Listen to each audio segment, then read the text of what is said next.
जय जय रघुवीर समर्थ, जय जय रघुवीर समर्थ।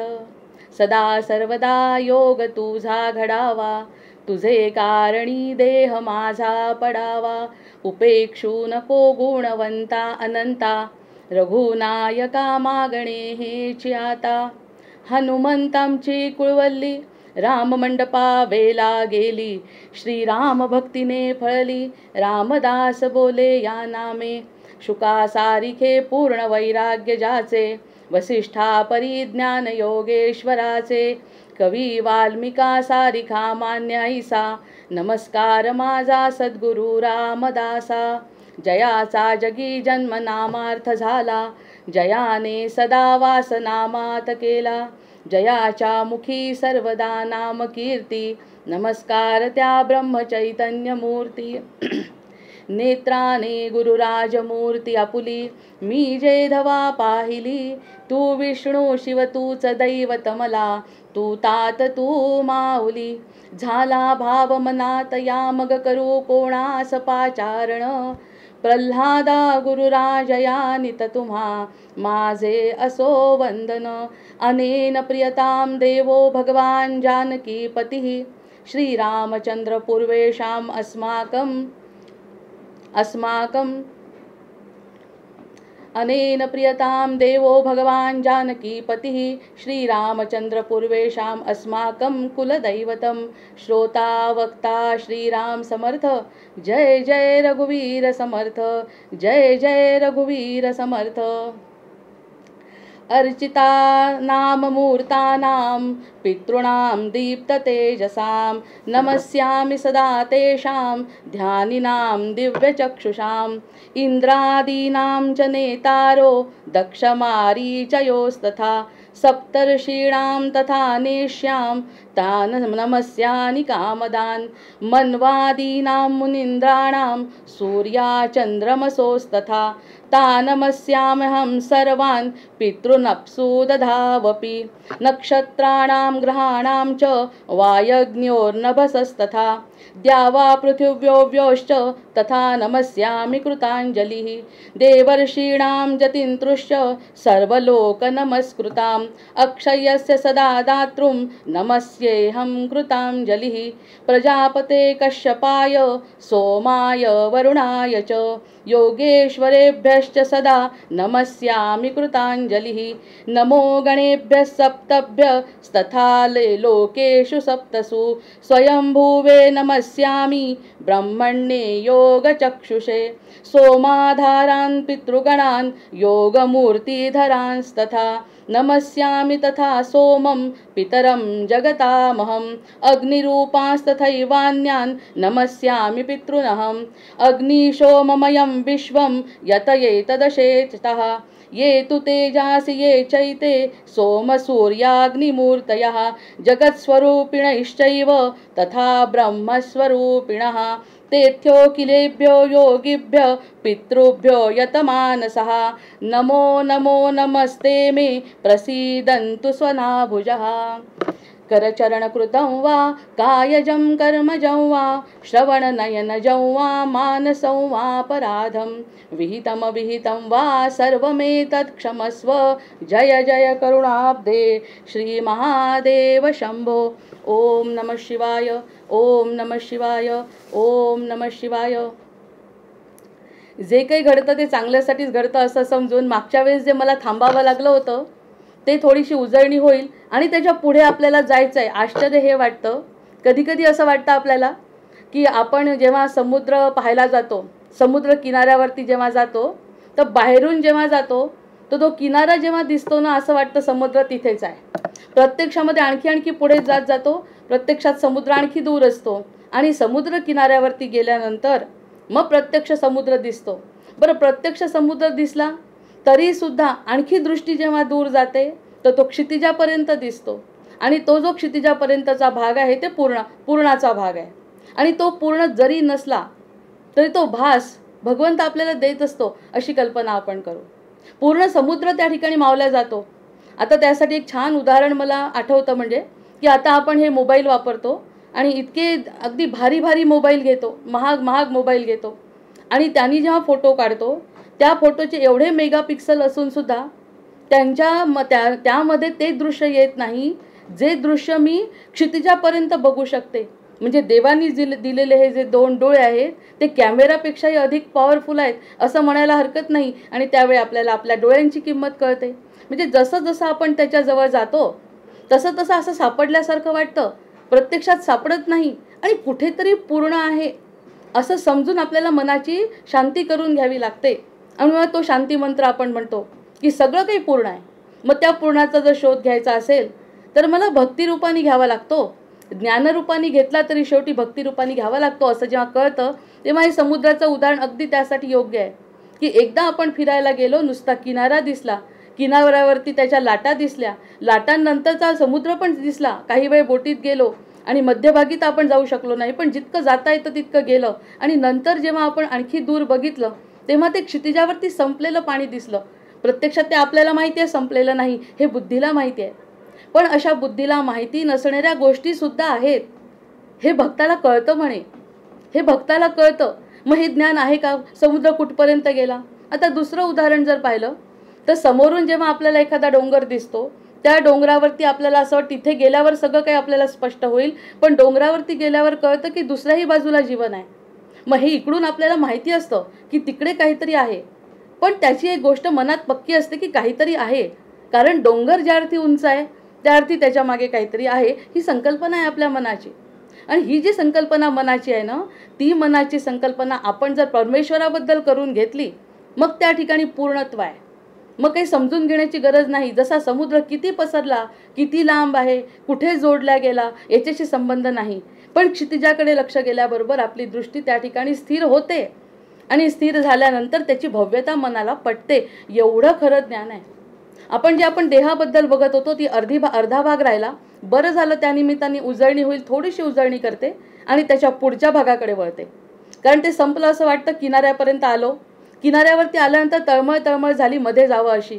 मग आपण वरचा भाग बघितला देहाचा, आपल्याला आपली ओळख झाली की नाही की बऱ्याच गोष्टी अगदी सोप्या होऊन जातात. कारण आपल्याला आपला देह कसा, जसं आता डोळ्यांचं उदाहरण कळलं की त्या कॅमेरापेक्षा माझे डोळे पॉवरफुल आहेत की दुरून आपण बघू शकतो सगळ्या गोष्टी ज्या कॅमेरामध्ये मला कैद करता येत नाही. फिरायला जेव्हा जातो तेव्हा जे प्रत्यक्ष दृश्य पाहतो त्यापेक्षा कॅमेरामध्ये फार कमी दृश्य आपण घरी आल्यावर बघतो. मग या सगळ्या गोष्टींची किंमत जेव्हा आपल्याला कळते त्या दृष्टीची किंमत कळते. आणि दृष्टी देणारा कोण आहे ह्याकडे थोडं लक्ष जातं. आणि दृष्टी देणारा आपला आहे हे जर एखाद्या भक्ताला कळलं तर मग आता या जीवनाचं सार्थक नाही तर काय.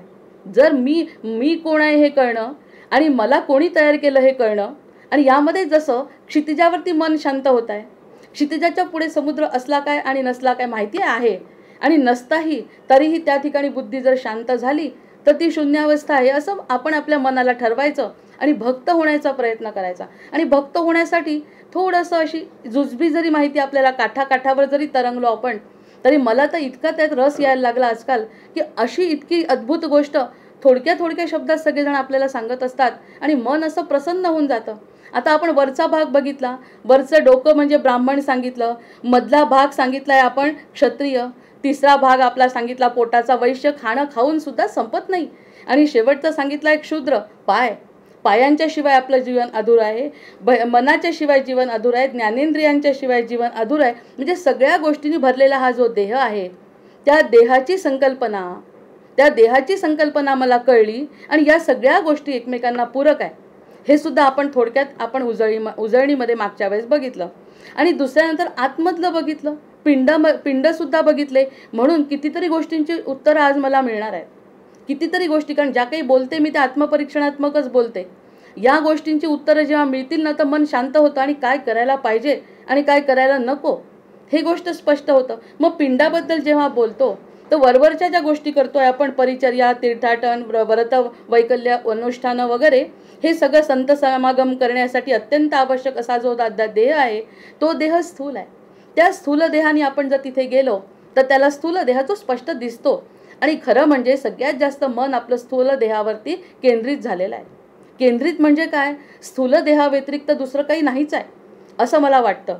मग असं वाटल्यामुळे स्थूल देहाला अनन्य साधारण महत्त्व, मग त्याच्या रंगरंगोटीकडे, त्याच्या दिसण्याकडे, त्याच्या प्रसिद्धीकडे मन खेचलं जातं. मनाला काय आहे, जे शिकवलं ते मन शिकतं. मग हा झाला आपल्याला हा जो वर्ण झाला, आपण थोडक्यात सांगतोय कारण याचं आपण निवेदन केलेलं आहे आधी. आणि दुसरा जो आहे सूक्ष्मदेह, जो वैश्यवर्ण ज्याला म्हटलं आपण, तो मन, बुद्धी, चित्त आणि अहंकार. आपल्या मनामध्ये काहीतरी चालतं त्याप्रमाणे देह चालतो हे आता कळतं. जर थोडंसं आपल्याला कळायला लागलं की देह म्हणजे महत्त्वाचा नसून देहाला मन, बुद्धी, चित्त आणि अहंकार या गोष्टी चालवतात. अहंकार म्हणजे मला जे वाटतं ते, माझ्या चित्तामध्ये काय आहे, चांगलं वाईट सगळं माझ्या चित्तामध्ये जे आहे त्याप्रमाणे माझे हात कार्य करतील, कर्तव्य करतीलच. त्याला म्हटलंय वैश्यवर्ण. मग तिसरं जो आहे धनार्जन करणार, नंतर आपण मन, बुद्धी, चित्त, अहंकाराला म्हटलं. तिसरा कारण देह म्हटलं. हे आपण मागे सांगितल्यामुळे आपण थोडंसं घाईनी पुढे जायचं आहे. आता जो कारण देह सांगितला तो क्षत्रिय वर्ण आहे. क्षत्रिय वर्ण म्हणजे असा शक्तिमान असतो. या सगळ्या गोष्टी कळल्या की मी जर माझ्या मनाला सांगितलं की मना रे तुला हे केल्याने समाधान मिळणार आहे, आत्तापर्यंत तू जे करत होता त्यातून तुला का समाधान नाही मिळालं याचं कारण मला कळलंय, असं जेव्हा मन स्वतःला समजवतं की मला खरं काय आहे ते समजायला लागलं, असं जेव्हा मनाने म्हटलं तर तो बोलणारा कारण देह आहे. तो जे सांगतोय, निरपेक्ष बुद्धीने सांगतोय की बाबा रे पूजा अर्चा करत असताना त्यामध्ये मनानी कर, मनानी आधी ठरव तिथे जायचंय आणि मनापासून संकल्प कर, हे सांगणारा तिसरा देह आहे कारण देह. आणि त्याला म्हटलंय क्षत्रिय. आणि तो क्षत्रियामध्ये एक किती मोठा गुण असतो की क्षत्रियाला काय केलं पाहिजे आणि काय न केलं पाहिजे याचं ज्ञान येतं.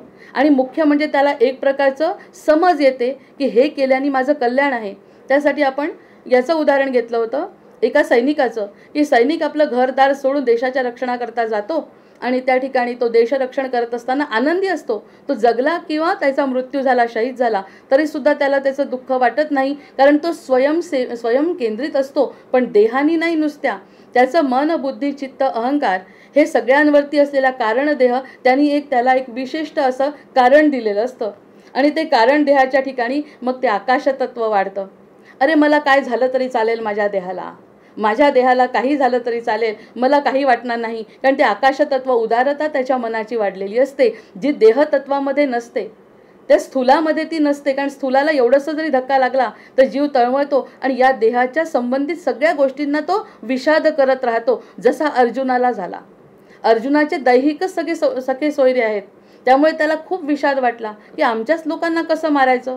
मग त्या ठिकाणी जो कारण देहाला समजावून सांगणारा आपले भगवंत तिथे आहेत, त्यामुळे कारण देह काय आहे हे सांगतो. मग त्याला शोभणारा मद येतो त्याच्या अंगात, अहंकार येतो कशाचा, की मी जे काही करीन त्यांनी राष्ट्राचं भलं होणार आहे. मग आता मी जो काही निर्णय घेईन त्यांनी माझं भलं होणार आहे, माझं कल्याण होणार आहे. आणि खरं म्हणजे कल्याण करण्यासाठीच तर जन्म आहे आपला, दुसरे कशासाठी आहे? आनंद भोगण्यासाठी जन्म आहे आपला, समाधान मिळवण्यासाठी जन्म आहे आपला. हे माहिती असून सुद्धा समाधान मिळत नाही, म्हणजे सूक्ष्म देह आणि या स्थूल देहाकडे आपण लक्ष देत राहतो. कारण देहाचं ऐकलं तर ही तिसरी अवस्था आहे, ती तेजतत्व निर्माण करणारी, जलतत्व निर्माण करणारी, म्हणजे अश्रू येतात. एखादी चांगली गोष्ट कळली की डोळ्यातून अश्रू येणे, कुणाला क्षमा करणे, पृथ्वीतत्व वाढतं, जलतत्व वाढतं, तेजतत्व वाढतं. या सगळ्या गोष्टी झाल्यावर त्या माणसाला, त्या व्यक्तीला, त्या जीवाला अत्याचा आनंद होतो की ज्या काही गोष्टी हातातून सुटल्या त्याचं दुःख होत नाही आणि काही मिळवायचं शिल्लक राहत नाही, तर कळतं. मग या ज्ञानाला आपण कुठे पोठ्या पुराणांमध्ये शोधणार आहे? हे जे ज्ञान मिळालं आपल्या स्वतःच्या समाधानासाठी, जसं क्षितिजाकडे पाहून मन शांत झालं, तसं आपल्याला वाटायला लागलं चुकीच्या गोष्टी बघत होतो म्हणून दुःख होत होतं. आता प्रत्यक्षामध्ये माझं काहीतरी एक ध्येय ठरलंय आणि त्या ध्येयाप्रमाणे मी वागणार. हा जो झाला कारण देह, ज्याचा आपण स्वयमेव मृगेंद्रता, जसा सिंह स्वतःच्या मस्तीमध्ये असतो तसा हा कारण देह स्वतःच्या मस्तीत असतो. आणि त्याची मस्ती जर आपल्या मनाने ऐकली तर त्याचं कल्याण होणार आहे. त्याची जी मस्ती ती खरी आहे, कारण तो अहंकारामध्ये काय आहे, तेजतत्व वाढलेलं आहे, जलतत्व वाढलं आहे, पृथ्वीतत्व वाढलं आहे. पृथ्वीतत्व, जलतत्व, तेजतत्व वाढल्यामुळे तो कारणदेह जे सांगतो त्यामुळे त्याच्या उदार हृदयाचं उदात्तीकरण होत आहे. आणि हे आपण अनुभव घेऊ शकतो. अनुभवांचंच ते शास्त्र आहे. आपण हे सगळे ग्रंथ अनुभवासाठीच वाचतो, त्याबद्दलही विवेचन करते. त्यामुळे सगळ्या गोष्टींची उकल या ठिकाणी नक्की निश्चित सगळ्या प्रश्नांची उत्तरं मिळणार आहे. आता चौथा जो देह आहे महाकारण देह, याबद्दल आपण बोललो. हा जो महाकारण देह आहे ना, तो क्षत्रिय महाकारण जो देह आहे तो जो आहे क्षत्रिय वैश्य शूद्र या तीनही गोष्टींचं त्याला ज्ञान असतं. महाकारण म्हणजे कारणापेक्षा वरचा आहे. म्हणजे कारण देहानी काय सांगितलं ह्याला करायला, त्यांनी त्याचा फायदा होतोय की नाही, त्याचं कल्याण होतोय की नाही, की त्या ठिकाणी काही स्वार्थ दाखवतोय तो. म्हणजे त्यांनी सगळा संन्यास पत्करला आणि एखादी झोपडी बांधून राहायला गेला तरी सुद्धा त्याचं मन संसारात तर अडकलं नाही ना. म्हणजे सगळ्या चांगल्या गोष्टी तो मनाला सांगतोय. मन बदललाय, बुद्धी चित्त अहंकार सगळं बदललाय. स्थूलानी कामं सुरू झाली आहे, झोपडी बांधली आहे आणि त्या ठिकाणी जे मिळेल ते खातोय. हे सगळं पाहणारा चौथा आहे जो महाकारण देह आहे. तो महाकारण देह काय म्हणतो, आपल्या महाकारण देहाचे ज्ञान असलेल्या देहाला सूक्ष्म आणि स्थूल आणि या सगळ्या गोष्टींचं ज्ञान असतं. मग जो मोठा वर गेलाय ना, तो वर गेल्यामुळे आपल्या खालचे लोक काय करतायत या सगळ्या गोष्टींचं त्याला ज्ञान आहे. त्याकडे आपलं लक्ष जायला पाहिजे, कुणाचं लक्ष जायला पाहिजे त्यावरती आता बोलत्या. इथपर्यंत आपण काल आलो आहे की जागृती स्वप्न आणि सुषुप्ती नंतरची ज्ञानरूपिणीची जी अवस्था आहे ना, की त्या ठिकाणी जागृत असतो पण तरी त्याला काय चुकलं काय बरोबर आहे हे कळतं, त्याचे परिणाम तो भोगतो. समजा एखादी गोष्ट त्यांनी केली, त्यांनी सांगितल्याप्रमाणे कारण देहाने सांगितलं, त्याच्यानंतर त्या सूक्ष्मानी ऐकलं, त्या स्थूलानी केलं आणि तरी सुद्धा जर त्याला परिणाम मिळाला नाही तर हा महाकारण देह काय सांगतो, परिणामांची पर्वा करू नको. भगवद्गीतेमध्ये कृष्ण हेच तर सांगतात की फळाची आशा करू नको, फळ मला समर्पित कर. आणि ती स्वीकाराची शक्ती या महाकारण देहात आहे.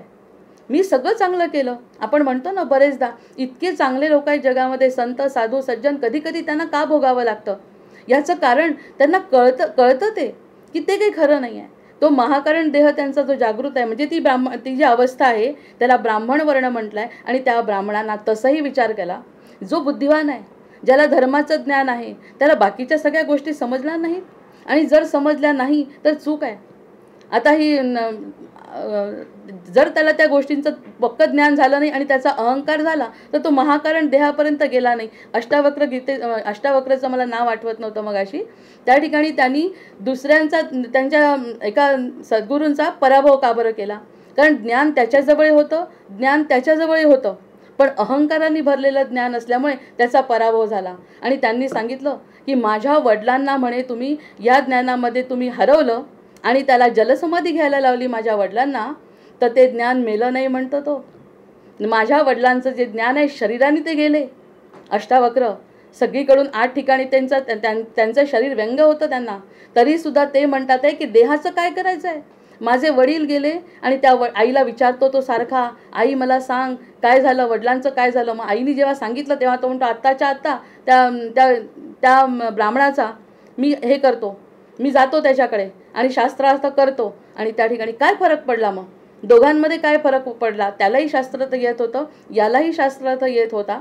मग यांनी का बरं त्याचा पराभव केला, कारण अहंकार, म्हणजे सूक्ष्म देहाचा जो अहंकार आहे तो अहंकार त्या ठिकाणी वाढलेला असल्यामुळे महाकारण देह ज्यांचा जागृत आहे त्यांनी त्या ज्ञानाचा पराभव केला.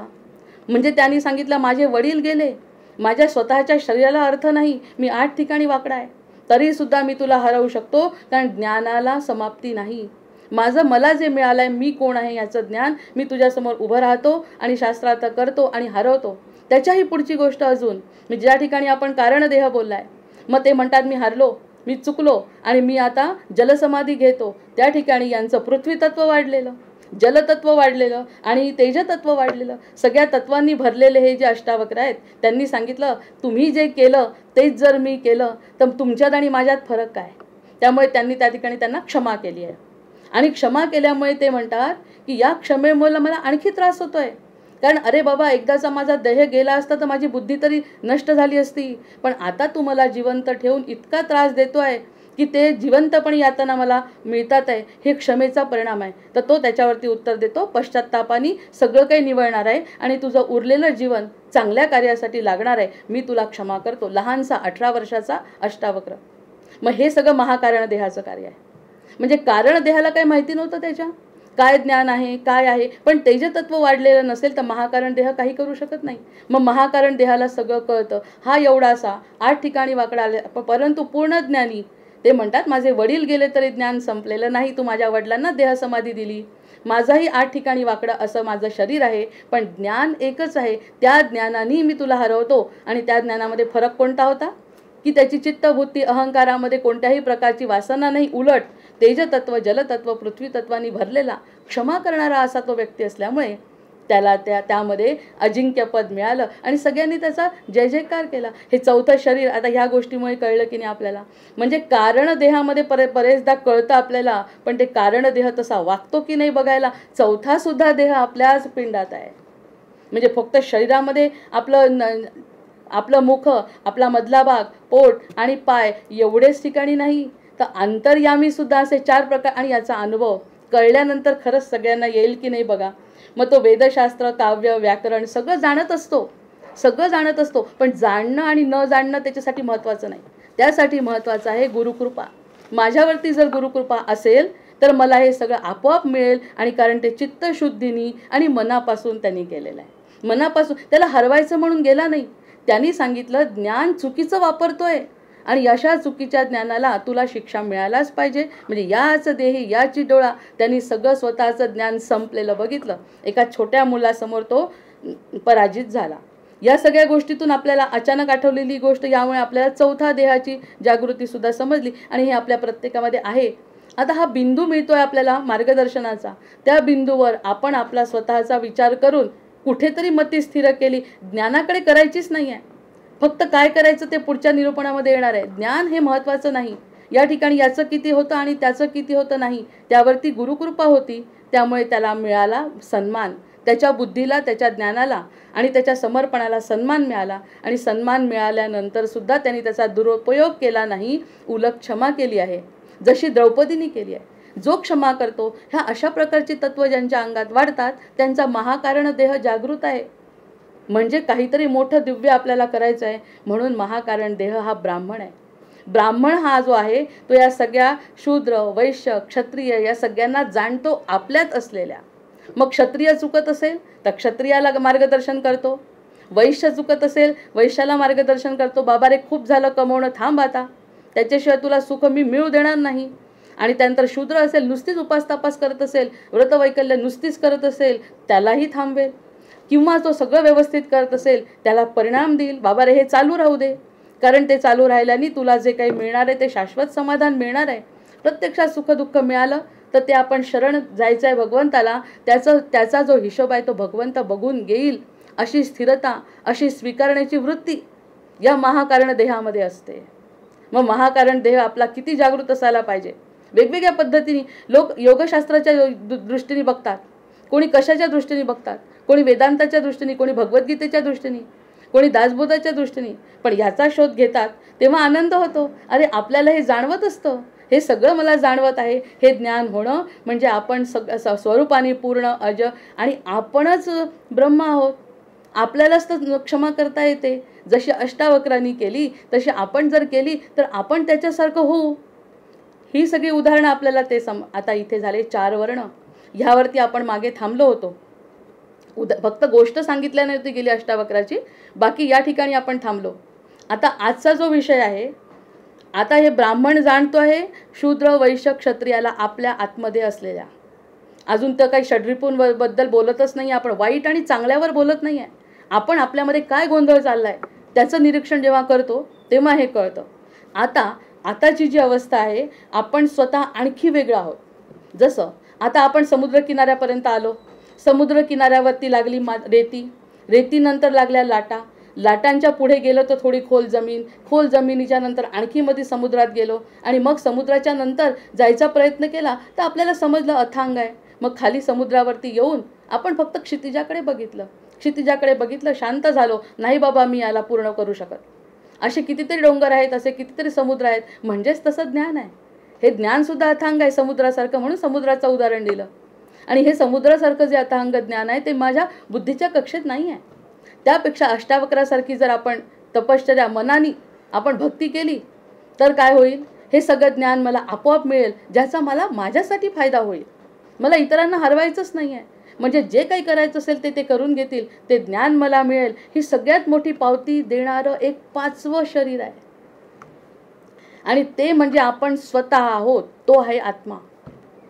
हे आपलं बोलायचं राहिलं होतं. 4 पर्यंत थोडी उजळणी घेत पुढे आली. आणि हे सगळं म्हणजे आता ब्राह्मण सुद्धा खाली, शूद्र वैश्य क्षत्रिय सगळे खाली, आणि ब्राह्मण सुद्धा काय करतोय? ब्राह्मण सुद्धा त्याच्या ज्ञानाचा उपयोग करून घेत होता का? जसा आता हा गुरु शिष्य संवाद झाला अष्टावक्राचा आणि त्या ब्राह्मणाचा. त्या ब्राह्मणाचं मला नाव आठवत नसल्यामुळे थोडीशी पंचायत होते. तर पाणिनी आहे की कोण माहिती. नंतर त्यांच्यामध्ये जो फरक झाला तो बघणारा, म्हणजे जसा अष्टावक्र आणि तो व्यक्ती दुसरा, त्याच्यासाठी बघणारा तिसरा कोणीतरी आहे. मग तो जो आहे तो आपण स्वतः आहे. तो आत्मा आपल्या शरीरात आहे, इतर कुठे दिसत नाही तो. म्हणजे त्याच्या शरीरातही होता, याच्याही शरीरात होता, पण ह्याच्यामध्ये जागृत होतं महाकरण शरीर, त्यामुळे हा जिंकला. याच्यावरती गुरुकृपा होती, त्यावरती येणार आहे. आणि त्याच्या इतकं ज्ञान याच्याजवळ नसून सुद्धा हा जिंकला. आणि झालेल्या चुकीचा, झालेल्या शिक्षेचा त्याला परिणाम मिळाला. आणि त्यांनी सांगितलं, त्याला पटवलं की ज्ञान हे अमर आहे, ज्ञान हे मरत नाही. सांगतोय कोणाला? अतिशय ज्ञानी, ज्यांनी 10-12 लोकांना जलसमाधी घ्यायला लावलेली असा. त्याच्यासमोर हा अष्टावक्र येतोय. आणि अष्टावक्र का आला? फक्त कारण आपल्या स्वतःमध्ये चार गोष्टी आहेत हे जाणवणारा आत्मा त्याचा जागृत होता. जय जय रघुवीर समर्थ. म्हणजे अगदी शूद्रापासून आलो, शूद्र क्षत्रिय वैश्य, शूद्र वैश्य क्षत्रिय ब्राह्मण, हे चारही आपल्याला अनुभवाला आले, स्वतःला येतील, प्रत्येकाला येतील. काही ना काही आपल्याला हा जो मार्गदर्शक बोलणं असतं, चिंतन मनन असतं, श्रवण असतं, त्यातून आपल्याला काही ना काही निश्चित कळेल की महासागरासारखं अथांग ज्ञान घेण्याची सुद्धा गरज नाही. क्षितिजाकडे पाहिलं की आपल्या डोळ्यांना ते ज्ञान होतंय, अशी ही गुरुकृपा आहे. मग आपण जे 4 वर्णांच्या वरती असलेले कोण आहे? तर मी आहे. मग तो मी आपण आत्तापर्यंत समजत होतो का आपल्या स्वतःला तो मी? आपल्याला तर आपण हे देहाचं स्वरूप समजत होतो. म्हणून अर्जुनाला 18 अध्याय सांगावे लागले कृष्णाला की बाबा रे, तू तो देह समजतोय, तुझे काका, तुझे मामा, तुझे आत्या, हे इथपर्यंत तो अर्जुन होता. म्हणून आपल्याला जर कृष्ण समोर आले तर ते म्हणतील, बाबा रे, लोभ मोह मद मत्सर अहंकार हे जे षड्रिपू आहे ते सोड, ते तुझ्या देहाचे आहेत, त्या देहाच्या वर उठ, असंच सांगतील की नाही आपल्याला मोह असाच होणार आहे. मद मोह अहंकार या सगळ्या गोष्टींसाठी सांगणारे सद्गुरू हेच सांगतील. मग ते आत्मज्ञान प्राप्तिरूप मार्गावरील शूद्र वैश्य क्षत्रिय ब्राह्मण हे 4 टप्पे आहेत हे कळलं आता. म्हणजे अजून ब्राह्मण नाही, ते ब्राह्मणत्व जपण्यासाठी जसं अष्टावक्राचं आत्मन जागृत झालं, त्यामुळे तो त्या ठिकाणी गेला आणि चुकीच्या आत्म्यात दुसऱ्या आत्म्याला, अहंकारांनी बरबटलेल्या आत्म्याला त्यांनी हरवलंय.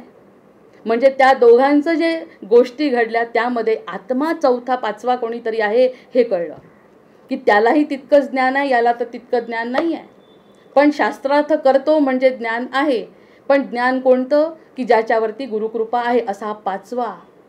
आणि असा हा जो आत्मा आहे तो आपण या आत्मरूपी आपण हे जे ना 4 देहाचे चालक आहे. तो आत्ता कळलं, तो चालक आहे. मग आता तो चालक आहे, ह्या देहाचं ज्ञान आपल्याला झालं, या 4 प्रवृत्तींचं ज्ञान आपल्याला झालं, म्हणजे आत्मारूपी आता हा जो मी आहे. मग त्या अष्टावक्रांनी जिंकल्यावर मला का आनंद झाला? मोदींनी एखादी चांगली गोष्ट केली तर मला का आनंद होतो? म्हणजे सकारात्मक मन जेव्हा असतं तेव्हा एखाद्याने समजा समुद्र सफर केली आणि त्याला पहिलं बक्षीस मिळालं, मला का आनंद होतो? ज्ञानेश्वरांच्या मागे, पालखीच्या मागे हजारो लोक गेले, मला का आनंद होतो इथे बसल्या बसल्या? कधी प्रश्नाचं उत्तर घेतलंय आपण आपल्याकडून? याचं कारण आपलं हृदय इतकं मोठं आहे की त्या मोठ्यामध्ये आपण आपोआप सामील होतो आणि आपले पाय थिरकायला लागतात.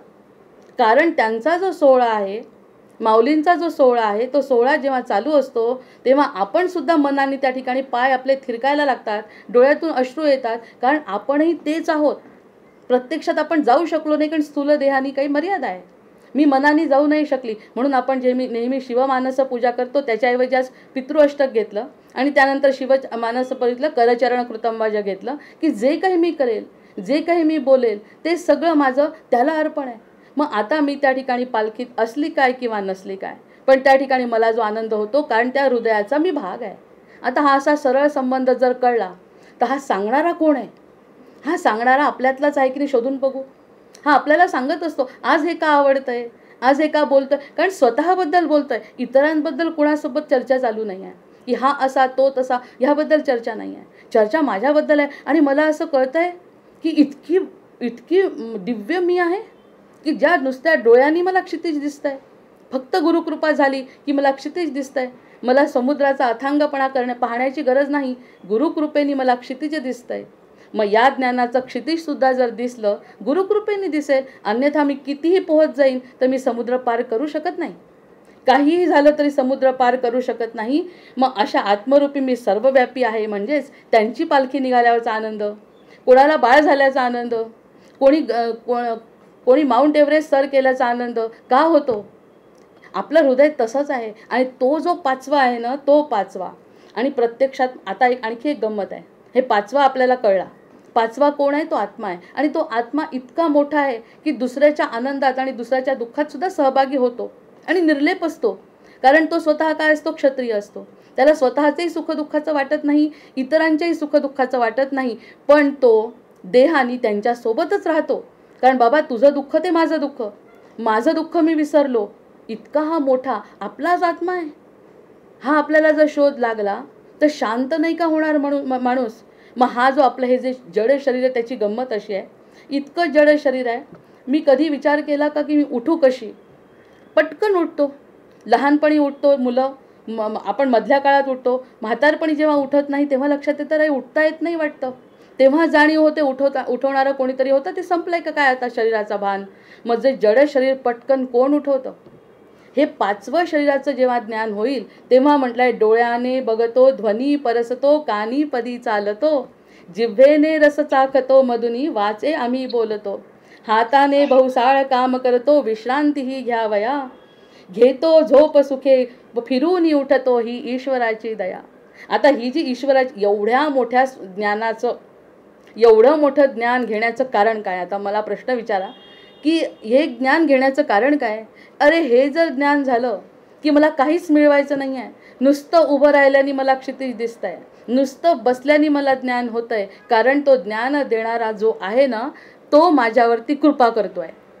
तो माझ्यावरती कृपा करतोय म्हणून कृतज्ञ मी, कृतार्थ मी हे शब्द वापरले की तो जे काही देतोय ते सगळं मला मिळतंय. म्हणजे हे माझंच ज्ञान मला मिळालं.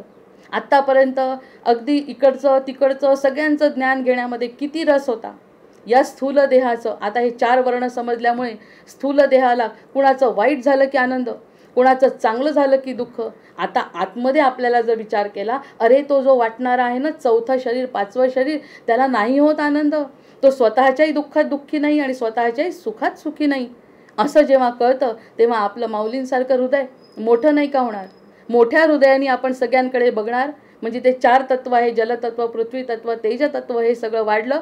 म्हणे डोळ्यामध्ये सूर्य आहेत. कितीतरी बोलण्यासारख्या गोष्टी आहे पुरुष सुक्तामध्ये. डावीकडे सूर्य आहे आणि उजवीकडे चंद्र आहे. हे आपल्याला कुठे जाणवतं? ती शक्ती देणारा जो आहे तो सूर्यचंद्र आहे. त्या सूर्यचंद्राची शक्ती आमच्या डोळ्यात आहे. जेव्हा ती शक्ती संपते तेव्हा स्थूल देह संपतो. प्रत्यक्षात सूर्यही संपत नाही आणि चंद्रही संपत नाही. आणि त्या चंद्र सूर्यासोबत माझं मागचंही शरीर होतं, पुढचंही शरीर राहणार आहे. सध्याच्या परिस्थितीत जे सूर्यचंद्र त्यांच्याद्वारे मी क्षितिजाकडे बघू शकते. हे एवढं सगळं ज्ञान फक्त स्वतःचं, हे जे आपण म्हणतो की नाही चांभार चौकशा करायची सवय आपल्या स्वभावाला आहे, इकडे तिकडे तिकडे, स्वतःबद्दल काहीही माहिती नाही. आणि स्वतःबद्दलची अशी दैदिप्यमान माहिती जर मिळाली तर आपण मूर्तीला नमस्कार करत असताना कसा नमस्कार करू, हा एक महत्त्वाचा विचार मनामध्ये येणार आहे. म्हणजे आपला 5वं शरीर जे आहे ते सतत जागृत राहणार आहे, जे साक्षीभावानी बघणार आहे. कशाकडे? शूद्र, वैश्य, क्षत्रिय, ब्राह्मण, आपल्यामधले जे 4 गुण आहेत त्या गुणांकडे कंट्रोल करणार. आता कंट्रोलसुद्धा करणार आहे ते, कारण मनालाही वळवलं आहे मनाच्या श्लोकांनी. दासबोध वाचून, आत्माराम वाचून सगळं काही मनाला कंट्रोल केल्यावरती तो जसं म्हणेल वरचा जीव तसा हा देह चालेल. मग जसं करचरणकृतं वा कायजं कर्मजं वा श्रवणनयन जंवा मानसंवा पराधम विहितम विहितं वा सर्वमेतत् क्षमस्व जय जय करुणाब्दे श्री महादेव शंभो. अशा प्रकाराने जे जे काही तो करेल ते सगळं आपल्याला त्याच्या आज्ञेने आपण ऐक. मग तो कोण कुठे सापडला आपल्याला? तो आपल्याला कुठे सापडला? बरं, या ज्ञानाची गरज काय? या ज्ञानाची गरज अशी आहे की आता आपल्याला हे जर ज्ञान नसतं तर त्यावरती आपण एक चर्चा केलेली आहे आधी. म्हणजे काही कठीणाकडे जायचं नाही आहे. शिक्षक असल्यामुळे समजेपर्यंत असं वाटतं आनंद घेऊया. मीही आत्मपरीक्षणच करते आणि जे बोलते ते सुद्धा आत्मपरीक्षणात्मकच आहे, हे पुन्हा पुन्हा सांगते. हे ज्ञानाची हे जे 4 गोष्टी कळल्या, त्या कळण्याची गरज काय होती? याचं कारण मला आणखी एक कळलं की जो जो देहाचा विचार करतो, जो स्थूल शरीराचा विचार करतो तो पशु असतो. मला पशु नाही व्हायचं. जसे पशु दिसतात ती पशुयोनी मला आता पुन्हा नको आहे. पुनरपी जननम पुनरपी मरणम आता मला नको आहे. हे महत्त्वाचं ज्ञान मला मिळालं आहे, हे सद्गुरूंनी दिलं आहे. असं म्हटलं जो शरीरात असतो तो पशु असतो, मला पशु व्हायचं नाही असं म्हणून हे ज्ञान आपल्याला मिळवण्यासाठी आपली धडपड असते. काहीतरी उदात्त मिळवायचं आहे ना. दुसरं जो मनामध्ये असतो तो मनुष्य असतो. मनात खूप असतं, याचं चांगलं करू त्याचं चांगलं करू, आणि प्रत्यक्षात अंतर्मन सांगत असतं काही करायचं नाही, काही बुद्धी आपली त्याला करू देत नाही. मग तो मनुष्य आहे. जो मनुष्य इतरांचं चांगलं नुसतं मुखांनी बोलतो आणि प्रत्यक्षात काहीच करत नाही तो मनुष्य आहे. ते पण मला आता राहायचं नाही, कारण मला हे ज्ञान कशाचं ज्ञान आहे? दासबोध नाही, कोणता निरूपण नाही, कोणते भगवद्गीता सध्या नाही. या निरूपणामध्ये आपण त्याबद्दल चर्चा केली नाही. पण हे महत्त्वाचं ज्ञान जर मिळालं तर मला मनुष्य पण नाही बनायचं. अरे महत्त्वाचं गोष्ट झाली की मला मनुष्य जन्म मिळाला, पूर्वपुण्य मिळाल्यामुळे मला मनुष्य जन्म मिळाला, हे सद्ग्रंथ हातात पडले, ही सत्संगती मला मिळाली. आता पण मला त्याच्या पुढे जायचं आहे हे मला कळलं. कारण पहिल्यांदा जो शरीरात असतो तो पशुवृत्तीत आता राहणारच नाही. स्थूल देहाचा मी विचार करणार नाही. कारण श्रीकृष्णांनी स्वतः अर्जुनाला तेच समजावून सांगितलं. त्यालाही वेळ लागला, आपल्यालाही वेळ लागेल, पण निदान ज्ञान तर मिळवून घेऊ. हे बाकीच्या ज्ञानाची काबाड कष्ट करण्याची आपल्याला गरज नाही. एकदा गुरुला सांगितलं मला ज्ञान द्या, की द्यायचं असेल तर देतील, नसेल द्यायचं तर न देतील, पण सध्या मला सुख आहे, कारण मला पशु बनायचं नाही, मला आता मनुष्यही बनायचं नाही. जो मनात राहतो तो मनुष्य आहे. तिसरा बुद्धीत जो राहतो, इतकी सगळी बुद्धी आतापर्यंत MSc MA आणि लिटरेचर आणि काय आणि डॉक्टर आणि इंजिनियर होतात लोक, ते विद्वान असतात. त्या विद्वत्तेचा आत्ता जसा संबंध सांगितला, त्या विद्वत्तेचा अष्टावक्रनी अगदी छेद दिलेला आहे. त्या विद्वत्तेला सुद्धा शून्य किंमत आहे, कारण त्याला स्वतःला जलसमाधी घ्यायची वेळ आली. इतका विद्वान असून रामाला यावं लागलं इतक्या विद्वत्तेसाठी. म्हणजे मला बुद्धीत पण नाही राहायचं आता. आपल्या मनाची अवस्था जसे 4 वर्ण समजले तशी अवस्था वर जायला पाहिजे की नाही. याला कुंडलिनी वगैरे योगशास्त्रात म्हणत असतील, पण हे ज्ञान मिळाल्याबरोबर आपल्याला वाटतं मला पशु बनायचं नाही, मला मनुष्य बनायचं नाही, मला आता विद्वानही बनायचं नाही. आपल्याला जे बनायचं ते बनायचं. विद्वान बनून काय फायदा झाला? अष्टावक्राचं उदाहरण मला सापडलं. अशा प्रकारचे उदाहरण आपण मार्गदर्शनामधून घेतच असतो. एखादं मार्गदर्शन मिळालं, प्रत्येकजण आपला विचार करेल आणि त्यामधून मार्गदर्शन घेईल. आणि विद्वान व्हायचं का मनुष्य व्हायचं का पशु राहायचं? आणि चौथं म्हणजे आत्म्यात जो राहतो, जो आता 5वा, कुणाकुणाकडे बघतोय? तो सगळ्यांकडे बघतोय. तो शूद्राकडे बघतोय, वैश्याकडे बघतोय आणि क्षत्रियाकडे बघतोय, ब्राह्मणाकडे बघतोय. असा ज्ञानी, असा ज्याचं जलतत्व, पृथ्वीतत्व, तेजतत्व सगळं वाढलेलं आहे, असा हा जो ब्राह्मण आहे तो ज्ञानी आहे. ते ज्ञान म्हणजे विद्वानांचं ज्ञान नव्हे. जे विद्वानांचा बुद्धीनी मिळवलेलं जे ज्ञान आहे ते ज्ञान नाही. बुद्धीनी मी समुद्र पाहायचा प्रयत्न केला, मला समुद्र कधीही सापडणार नाही, पूर्ण करू शकणार नाही. आणि केला तरी त्याचाही परिणाम माझ्या शरीरावर होईल आणि एक दिवस माझं लवकर मरण येईल. कारण की शरीराचे कष्ट किती करायचे. त्यामुळे शरीराने, बुद्धीनी, मनाने मी समुद्र बघू शकत नाही. त्यामुळे ते विद्वत्ता आता मला नको आहे. या ठिकाणी मला थांबलं पाहिजे खरंच. एका ठिकाणी थांबलं की मला क्षितिज दिसतंय, एका ठिकाणी थांबलं की मला चंद्रसूर्य दिसत आहेत, एका ठिकाणी थांबलं की घरी बसल्या माझ्या कुलदेवतेचं दर्शन मी करू शकते, कारण हे चक्षु मला दिलेले आहे. हे चंद्र आणि सूर्य माझ्याजवळ आहेत, हे तेजतत्व माझ्याजवळ आहे, आणि मुख्य म्हणजे एकांतात राहण्याची क्षमता माझ्याजवळ आली आहे. जे 4 माझे रिपू आहेत त्या सगळ्यांकडे बघण्याची क्षमता माझ्यामध्ये आलेली आहे. त्यामुळे मला आता आत्म्यात रमायचं आहे. हा माझाच मला जर शोध लागला तर काय चुकीचं आहे? आणि ह्यासाठी जो प्रयत्न असतो, सत्याचा शोध, अद्वैताचा शोध. अद्वैत वगैरे काय शब्द आले आता माझ्या बोलण्यात? काहीच नाही. अद्वैत नाही आणि कोणत्या ज्ञानाचा प्रश्न नाही, गीतेचा उच्चार नाही. कारण गीतेचा उच्चार जेव्हा करतो, गीता शिकवतोच आपण, पण त्याचं निचोड जर काय असेल तर आत्म्याचं ज्ञान. आपल्याला आत्म्याचं ज्ञान आपण कोण आहे आणि आपण तसे नाही का? नाही म्हटलं तर बघा, कोणीही नाही म्हणू शकत नाही. माझे 4ही देह मला आता समजतात, प्रत्येक व्यक्तीला समजतात. फक्त तो काम त्याच्यावरती ज्याच्यावर करेल तसा तो पशु होईल, तसा तो मनुष्य असून पशु होईल. जर एवढं कळलंच नाही त्याला ज्ञान तर तो पशु आहे, म्हणजे मनुष्यातला पशु आहे. मग ह्यासाठी एवढी धडपड आहे. बाकी मला काही ज्ञान नको बाबा, कारण मला विद्वान व्हायचं नाही. कारण मी अष्टावक्राची गोष्ट मनामध्ये पक्की धरली, मला काही विद्वान व्हायचं नाही. पण मला माझं ज्ञान होऊन जर मला आनंद मिळतोय की मी कोण आहे, प्रत्यक्षामध्ये मला पशु व्हायचं नाही, मला मनुष्य व्हायचं नाही, मला विद्वान व्हायचं नाही, आणि मला ज्ञानी व्हायचं आहे. ते ज्ञान म्हणजे लिखापडीचं ज्ञान नाही. आता मी या ठिकाणी स्थिर झाली आणि मी आपला स्वतःचा क्षितिजाकडे बघण्याचा बिंदू ठरवला. इथूनच मला क्षितिज दिसलं, कदाचित तिथूनच भगवंतांचा उदय होईल आणि सांगतील मी पुरुष सुक्त म्हणता म्हणता कदाचित भगवंत स्वतः प्रगट होतील. त्यांना गरज असेल किंवा माझी ती पुण्याई असेल, माझं ते सगळं जर भरून आलं असेल, चारही वर्णांमधून जर मी पार झाली असेल, तर कदाचित मी इथे बसल्या बसल्यासुद्धा माझ्या पुरुषोत्तमाला बघू शकेन. कशाला ज्ञानाची गरज आहे? कोणत्याही प्रकारच्या ज्ञानाची नाही गरज, कशाची गरज नाही. अशा वेळी व्यक्तीला आत्मसाक्षात्कार व्हावा, प्रकृतीचा खेळ कळावा. आत्मसाक्षात्कार व्हावा, प्रकृतीचा खेळ कळावा असं जेव्हा म्हणतो, हा जो प्रकृतीचा खेळ आहे तो फक्त समुद्राशी संबंधित नसून, तो फक्त नदीशी संबंधित नसून, तो फक्त पशुशी संबंधित नसून, तो माझ्याशी संबंधित आहे. जो आतापर्यंत मी सतत इतरत्र शोधत होते, याचं चुकलं त्याचं चुकलं, हा बरोबर तो बरोबर, त्याच्यापेक्षा मी मोठी. प्रत्यक्षात मी माझ्यापेक्षा कधी मोठी होईन? माझ्यातलं पशुत्व, माझ्यातलं मनुष्यत्व, माझ्यातमधली विद्वत्ता आणि माझ्यामधलं ज्ञान कधी जागृत होईल याकडे कधी लक्ष दिलं नाही. ह्याकरता केवळ हा अट्टहास आहे. अन्यथा हा अट्टहास सुद्धा मला करायचा नाही.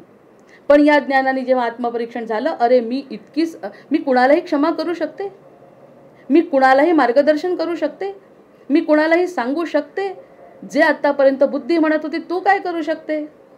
हा आपला आत्माचा संवाद जो आहे ना, तो जर प्रत्येकाने घरी बघितला आणि एकांतामध्ये याचा जर अनुभव घेतला, तर मी म्हणते ते सत्य आहे. ह्यावरती मी अगदी ठाम आहे आता, कारण ही सद्गुरूंची कृपा आहे. मी यावरती ठाम आहे आणि मी सांगेन. मग ह्याला म्हणतात, आता हे जे ज्ञान झालं आहे त्याला म्हणतात ज्ञानोत्तर भक्ती. हे भक्तीतून आलेलं आहे. प्रत्यक्षामध्ये मला अजून गीता वाचलेली नाही असं समजायचं, बाकी वेदांत घेतलेला नाही, कठोपनिषद नाही, ईशोपनिषद नाही, काही नाही मला वाचलेलं, खरंच नाही वाचलं. पण मला माझं जर ज्ञान झालं आणि या क्षणी जर काही दुर्दैवानी घडलं तरी आत्मा तर तृप्त आहे. मग आत्मा तृप्त होणे, आपलं कल्याण होणे, हेच तर आपलं आयुष्याचं अंतिम ध्येय भगवंत म्हणतात.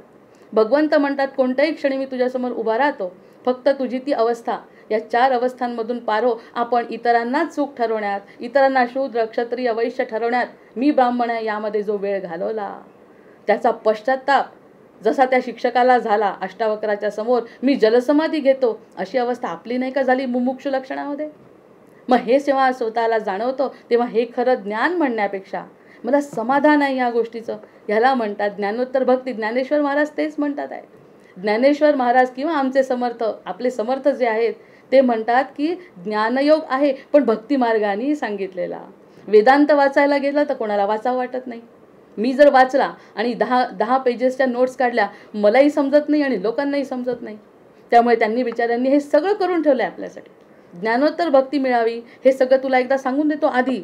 एवढं ज्ञान तुला तुझं स्वतःचं झाल्यानंतर तू माझ्याकडे बघण्याची दृष्टी बदलशील. मी पुराण पुरुष आहे आणि माझ्याकडे तू प्रकृती आहे, फक्त प्रकृतीतला एक घटक आहे. प्रकृतीतला एक घटक आहे. पुरुषाकडे आकर्षित झाली. पुरुषाकडे आकर्षित झाल्यावर पुरुषाचं जर लक्ष आपल्याकडे गेलं तर आत्मसाक्षात्कार व्हावा, प्रकृतीचा खेळ कळावा. हेच तर गीतेमध्ये सांगितलं आहे. अर्जुनाला सांगण्यासाठी इतका वेळ त्यांचा वाया नाही गेला. त्यामधून सगळ्या जीवाला त्यांना शांत करायचं आहे. हे खरं ज्ञान आहे.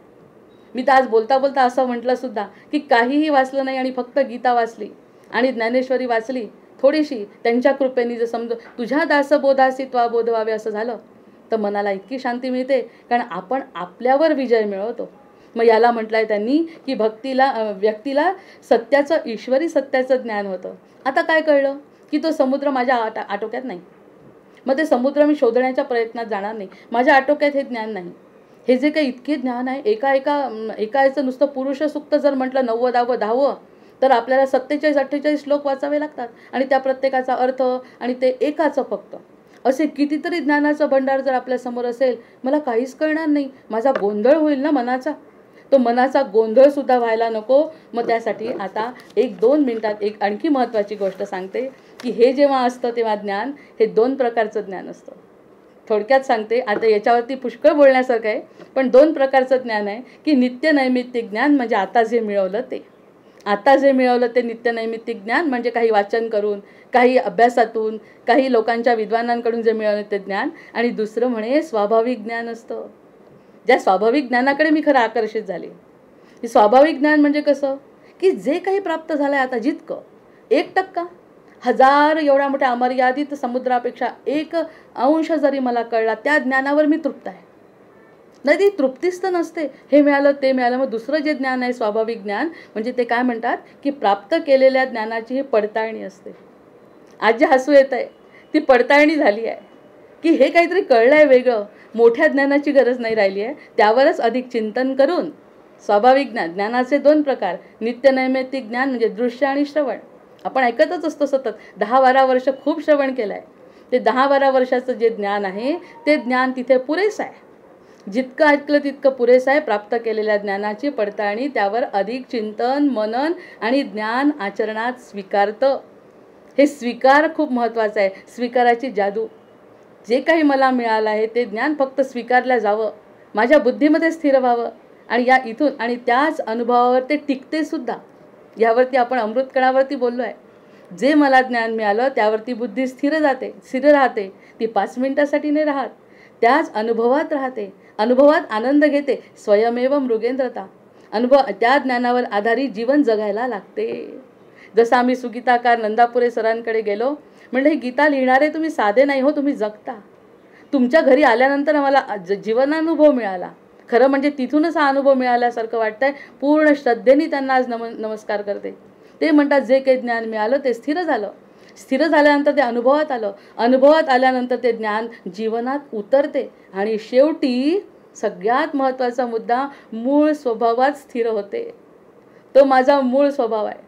उदात्तता हा माझा मूळ स्वभाव आहे, जे शुद्ध, बुद्ध आणि मुक्त आहे. हे जे ज्ञान आहे शुद्ध, बुद्ध आणि मुक्त. कुठे बाहेर गेलो आपण, कुठे कशाची चर्चा केली, कोणतं ज्ञान मिळवलं, मी जर ज्ञान देते असं जर कुणाला वाटलं तर सबशेल चूक आहे. ही पूर्ण भक्ती आहे.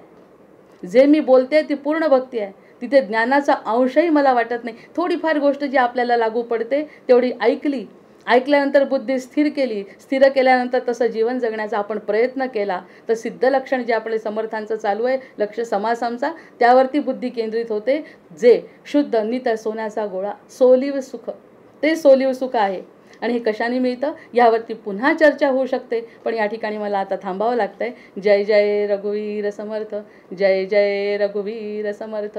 भर्जन भव बीजाचे, अर्जन सुख संपत्तीचे, तर्जन यमदूताचे, राम गर्जन बोला राम राम राम, बोला राम राम राम, बोला राम राम राम. आवाहनं न जानामि तवार्चन, पूजांचैव न जानामि, क्षम्यतां परमेश्वर, क्षम्यतां परमेश्वर, क्षम्यतां परमेश्वर. जय जय रघुवीर समर्थ. जय जय रघुवीर समर्थ. जय जय रघुवीर समर्थ. जय श्रीकृष्ण. जय श्रीकृष्ण. खूप सुंदर आत्मचिंतन आपण मांडलं.